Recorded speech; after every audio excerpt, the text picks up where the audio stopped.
The next thing, foundation of health, is what we eat, the fuel for our body.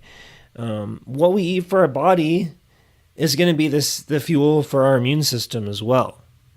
And our immune system can't function if we're not eating well. How can we eat well? Now, there's a lot of different things that we could talk about. This could be a whole presentation in of itself. And in fact, I've given some of those presentations on YouTube. I recorded and posted one called The Science of Eating. Talks a lot about mindful eating and about nutrition, things like that. I invite you to go check that out. I'll put the link in the description below after after it's recorded. We need a good balance of micronutrients and macronutrients. Macronutrients are the carbohydrates, the fats, the proteins, things like that. Micronutrients are the vitamins, they're the minerals, they're the more granular breakdowns of carbohydrates like fibers and things like that. We need a good balance. Our kids need a good balance. And we want to try to help support that. There's a lot of things that create inflammation. Inflammation causes our body to become inflamed. That's what sickness is. Our body is responding through inflammation for an invader. I cut my finger the other day chopping some vegetables, and if you notice, when you cut your finger, it might start turning a little bit of purple. That's inflammation. That's the redness, the purpleness, whatever. That's our body responding to the cut that has exposed our skin, the bottom layers of our skin, to bacteria and other pathogens that are just naturally on our skin. That makes it easier for those to get in. So our body is responding through that immune system. And the food that we eat can really make a difference on our immune system as well. Some of the most inflammatory foods that I know of are sugar and dairy, and sometimes eggs for some people, sometimes gluten if you're sensitive or allergic to gluten.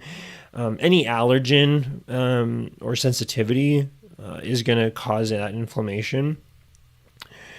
So it's something to keep in mind when we pack our kids' lunch in the morning and the night before, whatever.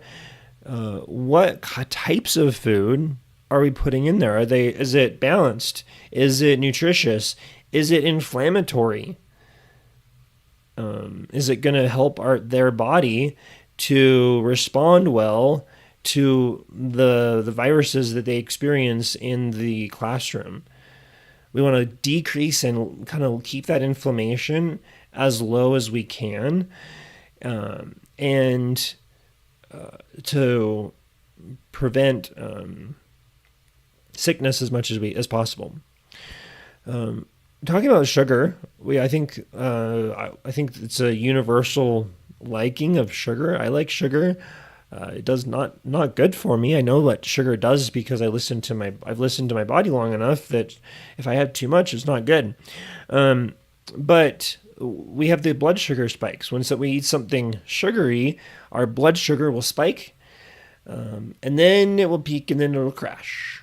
It'll spike, and then it'll crash. So when we're eating a lot of carbohydrates, with breakfasts that are often carb heavy,